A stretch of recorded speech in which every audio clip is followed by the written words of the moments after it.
Hello children. The next program which we are going to do in functions is write a program to print only prime numbers between two numbers entered by the user with the help of the following methods. Now in this program we will be declaring two methods. First method is prime, which is going to return a boolean type of value, and it is going to take an integer n as parameter. It will return true if n is prime, otherwise it will return false. And the second function is show prime. It is going to take two parameters s and e. It will return all prime numbers between start and end limits by invoking this function is prime. If s is less than e, otherwise it will print a message limits out of range. Okay, so it is going to print, not return here. It should write here, it should print all prime numbers. Understood. So this is not returning anything, it is having the return type as void. I have made an outline of this program. First we will be importing the java.io.asterisk, this package. Then I have declared a class print prime. The first function is boolean is prime int n. This is the opening brace and this is the closing brace. I have not written the function definition, I will be writing it later. The next function is show prime. This is the first statement and these are the opening and closing braces of show prime. Next is main. This is the first line of main. Then I have declared an object of print prime, obj equals to new print prime. I have declared two variables, start and end of integer type, which I am going to pass as parameter to the show prime function. Now what I am going to do, input stream reader in. I have declared written this line, input stream reader, declared an object of input stream reader. Then I have declared an object of buffered reader. And through the buffered reader object, I have entered the start and end limits in the variable start and end. If start is less than end, only then the show prime function will be called using the object of the class like this. This is the function call. Otherwise, it will print the message limits out of range. This is the outline of the program which we are going to do. Now, since it is calling only the show prime function, this main, that means the first function is prime is going to be called inside show prime. So inside show prime we will be taking a for loop like this. Understood? And what we are going to do for here I am going to declare int I, and here I am writing I equals to start. Start is s and I is less than equal to e and I plus plus. This is the for loop. That means I will start from s and it will go till e. It will compare each number and it will pass each number to this is prime function. Understood? तो अब हम क्या करेंगे, इस prime function call करेंगे यहां पर. इस प्राइम फंक्शन कॉल करेंगे और इसके अंदर आई को पास करेंगे. पहला नंबर, पहला लिमिट, सपोज मैंने 5 से लेकर 10 तक सारे प्राइम नंबर्स को प्रिंट करना है, तो 5 कहाँ पर आएगा, एस के अंदर, एंड 10 कहाँ आएगा, एंड के अंदर. तो आई की वैल्यू क्या हो गई स्टार्टिंग में 5. अब इस 5 को पास किया इस प्राइम नंबर फंक्शन में. इस प्राइम में क्या होगा, इसमें चेक होगा क्या वो प्राइम है या नहीं है. तो अब हम इस फंक्शन की डेफिनेशन लिख रहे हैं. कैसे करेंगे, जैसे हमने पिछले प्रोग्राम में किया था. एक वेरिएबल लिया था और एक वेरिएबल लिया था काउंट के लिए. फिर हमने क्या किया था, for j equal to 1, j is less than equal to n, जो नंबर हमें चेक करना है, एंड j प्लस प्लस. इसके अंदर एक इफ स्टेटमेंट लिखाया था, if this number modulus j double equals to 0, मतलब अगर नंबर j से डिविजिबल है तो काउंट को इंक्रीमेंट कर दो. Count equals to count plus 1. समझ में आ गया ये फॉर लूप. Understood now. ये सेम प्रोग्राम, ये वाला फंक्शन जो है वो वही फंक्शन है जो हमने इससे पहले वाले प्रोग्राम में किया था, to find whether a number is prime और नॉट. अब ये प्रोग्राम थोड़ा सा उसका एक एक्सटेंडेड वर्जन है, इसमें हम दो फंक्शंस यूज कर रहे हैं. ये वाला फंक्शन सेम लिख रहे हैं हम, देखिए. अब इसके बाद हम चेक कर रहे हैं, if c double equals to 2, that means number of factors is 2, तब क्या कर रहे हैं, रिटर्न, इसमें हमें बूलियन वैल्यू रिटर्न करनी है, तो यहां पर हम लिख रहे हैं ट्रू। अगर प्राइम है तो रिटर्न करो true, else return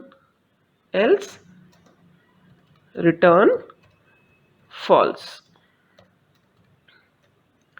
This is the complete function. So this boolean is prime function is starting over here and ending over here. देखो ये for loop का starting और ending है, ये समझ में आ गया। तो हमने यहाँ पर क्या किया है, इस prime function को कॉल किया और उसमें i पास किया। अब ये रिटर्न भी तो कर रहा है कोई वैल्यू, रिटर्न किसमें करेगा, बूलियन टाइप वेरिएबल में।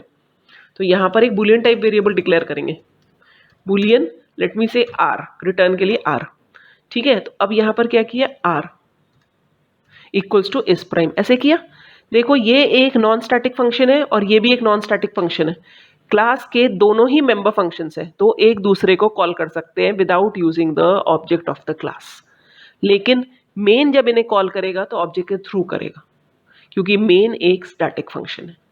आई hope this point is clear. Since both these functions are class functions, they are instance functions, they can be called without using the object of the class, within themselves एक दूसरे को call कर सकते हैं, ठीक है। अब हम आगे आते हैं। अब रिटर्न में अगर हमारा पहला नंबर प्राइम है तो r में क्या आ गया होगा, ट्रू। तो हम यहां पर चेक करेंगे इसी के अंदर, if r double equals to true, तब क्या करो, system dot out dot print कर देती हूँ with a tab space, plus क्या प्रिंट करें हम, आई प्रिंट करते हैं, मतलब कि वो नंबर प्रिंट कर देते हैं। अदरवाइज वो प्रिंट नहीं होगा, नेक्स्ट नंबर होगा, नेक्स्ट नंबर चेक होगा और वो इस प्राइम में जाएगा और रिटर्न वैल्यू इसमें आएगी। अगर वो प्राइम होगा तभी तो रिटर्न वैल्यू ट्रू होगी, अगर वो ट्रू होगी तो प्रिंट कर दो। तो हम क्या कर रहे हैं, इस फॉर लूप के ऊपर एक मैसेज दे रहे हैं, system dot out dot print ln prime numbers between s and e, ऐसे भी लिख सकते हैं, प्राइम नंबर्स बिटवीन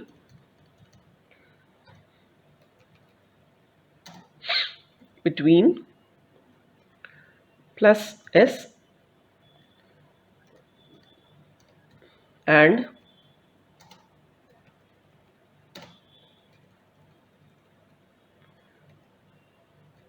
e, ठीक है। Now let us save this program. The class name is print prime, so file save as print prime dot java, saved. Now I'm going to execute it. First compilation, java c print prime dot java. See, there is an error, public static void main, start of expression, illegal start of expression. What is the error? Illegal start of expression, why?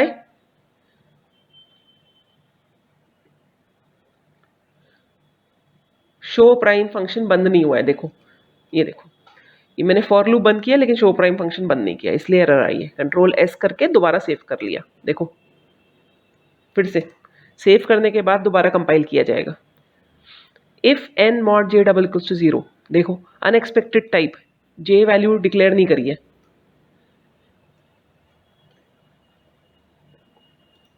N mod j कहाँ पर है, n mod j here, j equals to 1, j ये रहा, N mod जे, N क्या है, N भी integer type है।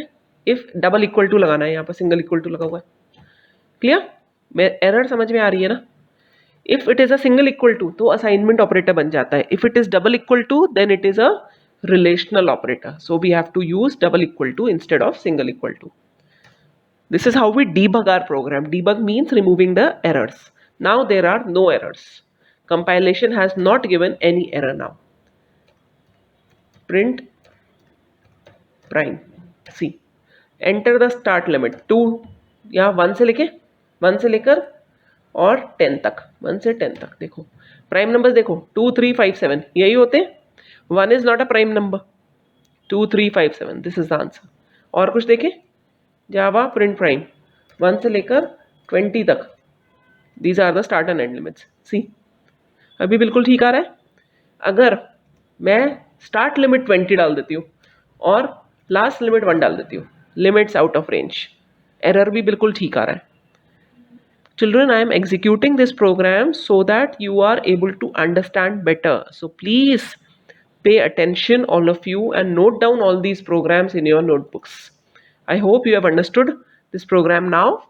Thank you, children.